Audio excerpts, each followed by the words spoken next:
After signing the Declaration of Independence in 1776, the 13 former American colonies had an identity crisis. It was one thing to declare independence. It was another to figure out exactly what you were now that you'd declared it. And people didn't really know what this new sort of bunch of former colonies, soon-to-be states, was going to be. No one knew. It was completely up in the air. At the time, the governing body was the Continental Congress. In 1777, this Congress took an important first step to unite the former colonies by drafting the Articles of Confederation. They decided there needed to be some kind of organized something at the center of all the colonies, but it couldn't be too strong because they were breaking away from a government that felt too strong. So they created a confederation of states in which individuals from the different states would be kind of like diplomats, all together in one body, and they could deal with things like foreign affairs and things that involved all of the states together. Things that had to do with what was going on inside the states, they left alone to the states.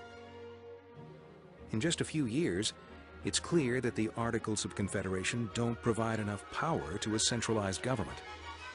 In fact, the Confederation Congress had so little centralized power, the state delegates often didn't bother to show up to vote.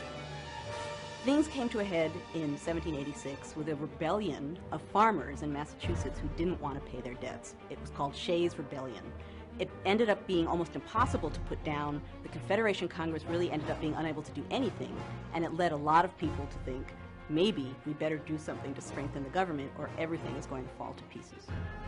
So in 1787, the Constitutional Convention convened to strengthen the central government.